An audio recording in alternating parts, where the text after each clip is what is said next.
I'm Charles Cook of the Descendants of Olivewood.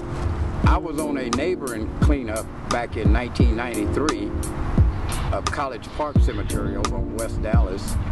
And after that cleanup, I was brought over to Olivewood for the first time.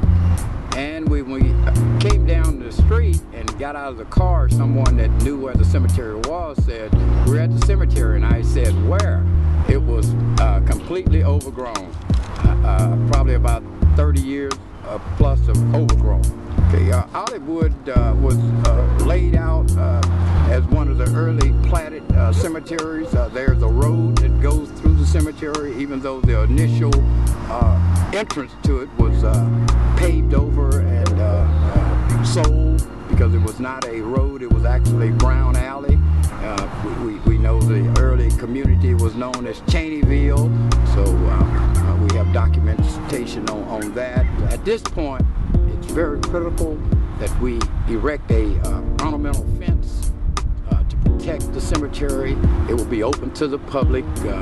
We have erosion issues, serious erosion issues here in the north side of the cemetery. Several individuals were actually shooting horror movies in here, and they were kind of offended because we were cleaning the cemetery, trying to give it a due respect. We mobilized a lot of volunteers and cleaned about 2/3 of the cemetery. And just a lot of brush and vines and vegetation, and from weathering, natural forces. We've seen evidence of vandalism, some theft in the past.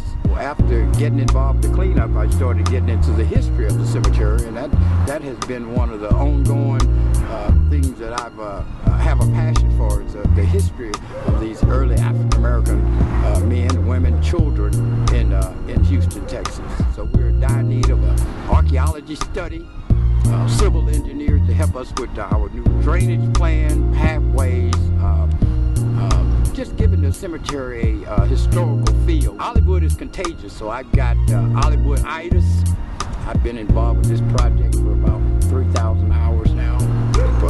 One of the most, I think, historical, it's hard to tell, from Mr. Frank Vance, an early ice cream maker, to Milton Baker, early real estate tycoon, or J.B. Bale, that had a lot to do with the Emancipation Park, and early ministers here, educators, doctors, lawyers, housewives, midwives, women that were part of the women's clubs of the early schools. A lot of the educators are here, teachers, principals.